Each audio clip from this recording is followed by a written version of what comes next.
한 해 살아가는 용기를 주는 힘이 되는 말씀이다. 우리가 믿고 이 말씀을 통해서 체험의 원리를 배우고 우리 하나님 1년 한 해 동안도 늘 채워주시는 하나님 은혜를 다 체험할 수 있기를 주님의 이름으로 축원합니다. 아멘도 약하게 아멘. 예, 오늘 본문에 등장하는 그 주인공은 엘리사 선지자 당시의 선지생도의 아내 이야기입니다. 요즘 말로 하면 신학생 부인인데요. 어느 어떤 이유인지 모르지만 남편이 갑자기 세상을 떠나게 됐어요. 신학생인데 여자 혼자 힘으로 두 아들을 키운다고 하는 것이 참 보통 힘든 일이 아니잖아요. 그래서 좀 동네 다니는 빚을 얻게 되고 그래서 빚으로 겨우 하루하루 살아가지만 빚이 또 빚을 낳게 되고 또 빚이 점점 나중에는 산더미처럼 빚이 점점 많아지게 되는 거예요. 어느 날 채권자가 찾아왔어요. 내가 보니까 더 이상 빚을 감당할 능력이 없는 것 같은데 내가 당신 두 어린 아들을 내가 종으로 삼아야 되겠어. 정말 청천벽력 같은 소리. 돈이 이제는 빚 못 갚으니까 애를 내놓으라고 하는 얘기를 하고 있는. 여러분, 만약에 저와 여러분이 이런 여인의 위치에 있다면 어떤 선택을 했겠습니까? 채권자에 가서 제발 부탁입니다. 조금만 더 기다려 주시면, 아니면 그냥 멀리 가족들과 함께 도망가 버리든지, 아니면 그냥 두 아들과 함께 더 이상 소망이 없으니까 극단적인 선택을 할 수도 있는. 여러분, 그렇지만 이 여인은 어떤 선택을 했느냐? 그의 남편이 엘리사 선지자의 제자였거든요. 자, 그래서 그는 어떤 선택했냐면 오늘 본문의 1절에 나오고 있습니다. 다 같이요. 1절의 말씀 시작. 선지자의 제자들의 아내 중 한 여인이 엘리사에게 부르짖어 이르되 당신의 종 나의 남편이 이미 죽었는데 당신의 종이 여호와를 경외한 줄은 당신이 아시는 바니이다. 이제 빚준 사람이 와서 나의 두 아이를 데려가 그의 종을 삼고자 하나이다 하니.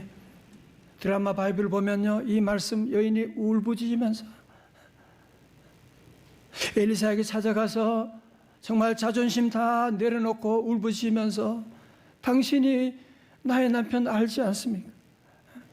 남편이 이제 세상을 떠나고 이제 먹을 것이 없어 빚 가운데 있는데 채권자가 와서 이제 우리 두 아들마저 종으로 삼겠다고 하니 어떻게 하겠습니까? 엘리사는 이 여인의 절박한 사정을 다 알고 있는 터라 그러면 내가 어떻게 해주랴? 집에 혹시 남아있는 것이 뭐가 있는지 한번 살펴보지. 신학생 부인은 엘리사 선지자가 집에 남은 것이 무엇인지 살펴보라고 하는 얘기를 들으면서 집에 있기는 뭐가 있어.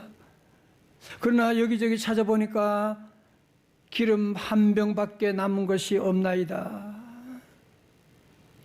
여러분, 기름은 올리브유를 말하는 것인데요, 이것은 식용으로도 사용하기도 하고 연료로도 사용하기도 하고, 그래서 이 기름은 상거래로 사용하는 그런 물건이기도 중요한 재산이기도 했는데, 아니 이 집에는 이제 기름 한 병밖에 남은 것이 없다고 하는 정말 절박한 그런 상황에 놓여 있는 가정이 아니겠습니까? 자, 이제 엘리사를 보십시오. 기름 한 병밖에 없다고 하는 이 여인에게 뭐라고 합니까? 밖에 나가서 그릇을 빌려오는데 빈 그릇을 빌려와. 아니 지금 안 그래도 집에 빈 그릇이 너무너무 많은데 무슨 빈 그릇을 빌려와서 뭘 어떻게 하자는 겁니까? 지금 너무 황당한 얘기를 지금 하고 있는 겁니다. 그렇지만 주의 종이 하러 가니까 그냥 하는 수 없이 그는 동네 밖으로 힘없이 나가는데 엘리사가 그 뒤에 대고 뭐라고 합니까? 빈 그릇을 빌리는데 조금 빌리지 말고 많이 빌려와 소리 지르는 겁니다. 여인은 엘리사 선지자의 말대로 동네방네 다니면서 빈 그릇을 모으기 시작했어요. 빈 그릇을 집에 가지고 왔습니다. 그때 엘리 선지자가 또 뭐라고 합니까? 4절에 너는 네 두 아들과 함께 들어가서 문을 닫고 그 모든 그릇에 기름을 부어서 차는 대로 옮겨 놓으라 하니라. 계속 말도 안 되는 얘기를 지금 계속 하고 있는 거예요. 아니 무슨 뭐 기름이 한 명밖에 없다는 그걸 그 빈 그릇에 부으라고 하는. 그러나 여인은 정말 이해도 안 되고 말도 안 되는 비과학적인 말인지 모르지만 이 여인은 선지자 주의 종의 말에 순종하면서 그 한 병의 기름을 가지고 빈 병에 붓기 시작합니다. 근데 이상해요. 이 병에 있는 기름을 다른 빈 그릇에 부었으면 이 병에는 기름이 없어져야 되는 거 아니에요, 그죠? 그런데 이상하게 병에 기름이 그대로 있는 거야. 또 그릇에 기름을 다른 데 부으니까 또 없어지는 것이 아니라 또 그릇에 가득 차 있고 계속 기름을 붓고 부는데 기름이 없어지지 아니하고 계속 차 있게 되는 빈 그릇에 다 기름이 점점 채워지게 되는, 이때 얼마나 신났을까요? 그죠? 얼마나 좋았을까요? 또 기름 비용이 더 있냐? 그러니까 없습니다 라고 하자 기름이 뚝 끊어졌다라고 말씀하고 있지요. 7절에서 엘리사는 그제야 됐다. 당신이 기름을 팔아서 두 아들과 함께 행복하게 사세요. 그래서 그 빈 그릇에 있는 가득 찬 기름을 가지고 밖에 나가서 팔았더니만 사람들이 아니 어디서 이렇게 좋은 기름이 엑스트라 벌지? 엄청나게 좋은 기름이 가지고 오니까 사람들이 그 비싸게 팔아가지고 산더미 같은 그 빚을 다 갚고 두 아들이 행복하게 믿음 안에 살게 되었다고 하는 말씀입니다. 올해 세례 시작하면서도 오늘 저와 여러분 안에도 나도 빈 그릇이 많은데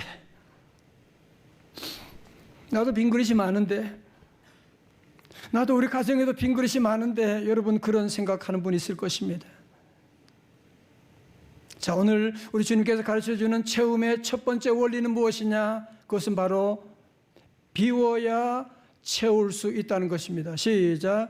비워야 채울 수 있다. 사실은 너무너무 단순한 논리긴 한데 엘리 선지자가 뭐라고 했어요? 빈 그릇을 가져오라 그랬어요. 왜 빈 그릇 가져와야 될까요? 여러분 빈 그릇이어야만 채울 수, 아니 가득 찬 그릇을 가져오면 거기에 하나님의 그 은혜, 하나님의 기름을 채울 수가 없거든요. 빈 그릇만이 하나님의 기름을 가득 채울 수 있다고 하는 것 아니겠습니까? 여러분 이것은 세상의 논리와는 정반대예요. 여러분 세상에 나가서는 빈 그릇 가지고 가면 사람들 다 싫어합니다. 무시합니다. 그죠? 빈 그릇 가지고 가면 다 무시하지, 다 피하지, 전화도 안 받아. 여러분 그러나 하나님의 나라는 그렇지 않습니다. 하나님이 쓰시는 사람은 다 하나님이 아무리 가득 찬 그릇 그런 사람 쓰시지 않아요. 그런 사람도 빈 그릇 만들어 가지고 그때 하나님이 채워 가지고 쓰시거든요. 여러분 모세, 그는 바로 왕의 왕자로서 정말 그는 그의 삶 가운데 모든 것 다 채워졌잖아요. 가득 찬 그릇이었잖아요. 돈도 권력도 지식도 명예도 다 채워졌는데 하나님 그런 모세를 쓰지 않고 어떻게 해요? 모세가 살인자 되어가지고 미디안 광야에서 말 못하는 짐승과 함께 완전히 빈 그릇이 되어버렸어. 이제 아무것도 없어. 그때 하나님께서 모세야 모세야 찾아오셔가지고 출애굽기 말씀합니다. 출애굽기 주님께서 말씀하시고 3장 12절에 하나님이 이르시되 내가 반드시 너와 함께 있으리라. 다시 아멘. 무슨 말이에요? 내가 너의 그 빈 그릇 내가 채워줄게. 응? 너의 그 빈 그릇 내가 나의 모든 재산과 능력으로 채워줄게 라고 말씀하셔서 모세는 이제 하나님이 채워주시는 그 그릇으로 출애굽의 놀라운 역사를 이루게 된 것 아닙니까? 여러분 다 그래요. 바울이 가말리엘 문화에서 박사 출신이지, 바리새인이지. 그의 그릇이 가득 찼을 때 그는 무슨 짓 했어요? 교회를 박해하고 스데반 죽이는 데 앞장서고 다메섹에서 그는 부활의 주님 만난 다음에 완전히 그릇이 다 비워지게 됐어요. 그는 다 무너지게 됐어요. 눈이 멀게 됐어요. 그때 하나님의 은혜로 채워주시는 거예요. 하나님의 놀라운 능력으로 채워져서 그는 세계 선교의 사명을 감당하는 놀라운 역사가 일어나게 된 것입니다. 저녁 7시에 식사를 했으면 그 후로는 아무것도 먹지 않아요. 물 외에는 어떤 것도 먹지 말고 그 다음날 아침 7시까지 공복을 유지하게 되면 우리 몸 안에 축적되어 있는 독성 화학물질을 대소변으로 배설하는 디톡스할 수 있는 놀라운 일이 일어나게 된다고 하는 것이거든요. 저는 이걸 보면서 비움에 대해서 많은 생각을 했어요. 우리의 건강을 위해서도 채움이 아니라 비움이라고 하는. 여러분, 동물들도 가득 배 터지게 먹는 동물이 없다고 하잖아요. 우리 인간만 늘 과식하고, 건강의 비결도 비움이고 영적인 건강의 비결도 무엇이냐 하면 바로 비움이라고 하는 것이거든요. 여러분 아직도 이해가 안 되신다면 여러분이 화장실에 갔는데 비울 수가 없어. 이틀 사흘 비울 수가 없다면 여러분이 그 고통이 얼마나 큰지. 우리도 매일 비움을 통해서 체험을 얻게 되는 것이고, 우리 예수님께서도 우리 하는 제자들에게도 늘 비움을, 그래서 오늘 저와 여러분에게 주님께서 비움을 원하셔서 때로 우리를 비우게 하실 때가 있는데, 우리 성도도 뭐라고요? 고통이라고 말하잖아요. 하나님 왜 나를 힘들게 하시냐고 우리가 하나님께 대드는데, 하나님의 그 목적은 뭐냐? 비우라고 하는 거예요. 그래야 내가 내 것으로, 거룩한 것으로, 하늘의 것으로 채워줄 수가 있으니까요. 여러분, 예수님 말씀하신 팔복 가운데 첫 번째가 마태복음 5장 3절 시작. 심령이 가난한 자는 복이 있나니 천국이 그들의 것입니다. 심령이 어떤 사람요? 가난한 사람. 나는 아는 것도 없고 나는 주님밖에 없어. 여기 가난하다고 하는 것은 그냥 가난이 아니라 완전히 재정적으로 파탄난 상태, 신용불량자 상태. 그 정도로 우리의 심령이 가난한 그때 하나님의 다스림, 하나님의 통치가 임하게 될 것이고, 마태복음 5장 6절의 말씀 시작. 의에 줄이고 배부를 것이며. 아멘. 말씀 읽을 때 원래는요 좀 더 크게 읽으면 좋겠어요. 여러분들이 시작. 의에 줄이고 목마른 자는 복이 있나니 그들이 배부를 것이며. 여기서 의에 줄이고 목마른다고 하는 것은 영어로 하면은 hunger and thirst, 배고프고 목마른 상태를 말하고 있는 것이거든요. 정말 그런 무슨 말이에요? 하나님의 은혜, 하나님의 부어심을 체험하기 위해서는 우리가 어떻게 된다? 하나님 앞에 늘 비워야 된다는 거예요. 여러분, 이런 자녀가 세상이 아무리 힘들고 어려워도 빈그릇이 되어도 낙심하겠어요? 아무리 빈그릇이 되어도 우리 하나님께서 채워주시는 그 은혜를 체험한 아이가 그 은혜를 경험했는데, 세상 살다 보면 빈그릇 될 때가 얼마나 많은데. 여러분, 건강의 빈그릇도 오고요, 재정의 빈그릇도 오고 수많은 빈그릇 오는데, 이 자녀들 빈그릇 채우시는 하나님의 은혜를 목도한 자녀들이 어떻게 하나님을 버리고 세상으로 나갈 수가 있겠습니까? 그래서 엘리사 선지자가 중요한 것은 이 엄마에게, 이 여인에게 빈그릇을 채우는 그냥 그 얘기를 귀로 들려주기보다는 눈으로 보여주기를 원하셔서 이런 모습을 연출하게 된 것이거든요. 할렐루야. 6절에 그릇에 다 찬지라 여인이 아들에게 이르되 또 그릇을 내게로 가져오라 하니 아들이 이르되 다른 그릇이 없나이다 하니 기름이 곧 그쳤더라. 이때 무슨 생각이 있었겠어요? 그때 빈 그릇 좀 더 빌려올 걸 말이지. 괜히 그냥 억지로 그냥 동네 조금 가져왔는데 이럴 줄 알았으면 더 빌려올 걸. 여러분도 껄껄하지 말기를 축원합니다. 하나님의 은혜는 unlimited. 그릇이 문제지 기름은 무궁무진해. 하나님의 나라의 자원은 무궁무진하고요, 하나님의 축복의 스케일은 우리가 상상할 수가 없는데 그릇이 없으니까. 그릇이 작으니까 조금밖에 채울 수가 없는 것이고, 그릇이 없으니까 그만 모든 기름은 뚝하고 끊어져 버리게 되었다라고 말씀하고 있습니다.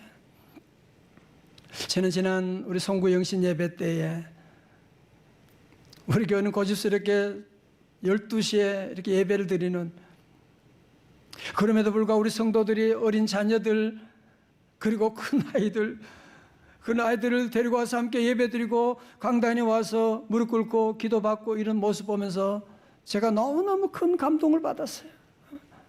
야, 우리 아이들이 이곳에 와서 이렇게 강단에 첫 시간을 무릎 꿇고 기도해야 되는 것 보고 경험하고 나가는 여러분의 자녀, 여러분의 가정에 소망이 있는 줄로 믿습니다.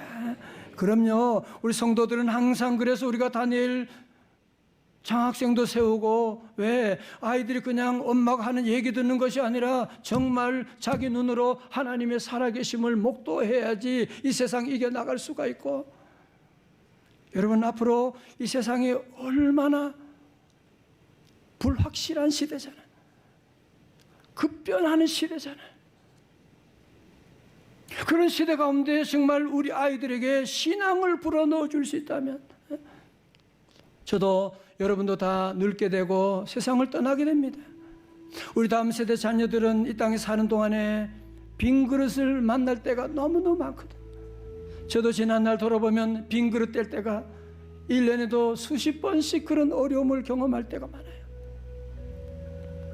그러나 빈 그릇을 채우시는 하나님을 경험한 사람들은 걱정하지 않죠. 어떤 모양의 빈 그릇이라도 우리 하나님은 채워주실 것이다. 할렐루야. 우리 성도들, 그러므로 자녀들에게 보이는 기름을 여러분이 많이 물려줄 것이 아니라 이 보이지 않는 신앙의 유산을 자녀들에게 물려주어야 돼요. 그러면 우리 자녀들이 앞으로 산 동안에 어떤 어려움이 와도 시험이 와도 하나님은 나의 빈잔을 채워주실 것이다. 오늘 새해를 시작하는 우리 사랑하는 성도 여러분, 여러분 안에 여러 가지 모양의 그릇이 비어있는, 나는 믿음의 그릇이 너무 비어져 있어. 나는 건강의 그릇이 정말 비어져 있네. 나는 재정의 그릇이 너무 지금 비어서 지금, 나는 지금 가정의 행복의 그릇이 지금 비어있고, 나는 지금 사명의 그릇이 비어서 나는 아무것도 할 수 없는 이런 모습에 있다고 할지라도, 우리 성도들 오늘 다시 한번 이 채움의 원리를 여러분이 기억하고, 여러분 비워졌을 때 절대로 낙심하지 말고, 이때가 바로 하나님이 채우시는 때라고 하는 것을 기억하고, 두 번째로 우리 성도들은 항상 내가 채워지는 것도 중요하지만 우리 자녀들 다음 세대를 채우는 일에 항상 여러분이 관심을 가지고 기도를 가지고, 원래도 우리 사랑하는 자녀들 여러분 꼭 교회에 보내주시고, 여러분 그래야 오늘 이 아이 두 아들처럼 하나님의 채워주심을 여러분이 목도하고 나가면 여러분 자녀들 앞날 걱정할 것 하나도 없어요. 그리고 특별히 오늘 저녁 시작 때는 우리 7시 시작되는 우리 비전 축복 성회 여러분들이 다 함께 우리 자녀들과 다 함께 나오고, 오늘 다시 한번 여러분이 함께 기도하며 주여 2024년 주님의 은혜 없이는 한순간도 살아갈 수가 없습니다. 주님 나의 빈잔을 채워 주시옵소서. 여러분이 기도하고 매주마다 헝그리 정신을 가지고, 여러분이 회사도 마찬가지 헝그리 정신을 가지고 정신을 바짝 차리고, 나는 너무 부족해, 나는 더 공부해야 되고 더 준비해야 되고 더 사랑해야 되고, 늘 여러분이 이런 마음으로 나가게 되면 우리 하나님께서 하늘에 신령한 것으로, 하늘에 기름진 것으로 날마다 채우시는 2024년 여러분들이 비워졌지만 하나님이 채우시는 놀라운 기적을 매일매일 경험하고 이 놀라운 축복을 나누어주는 삶 다 되시기를 주님의 이름으로 축원합니다. 축원합니다.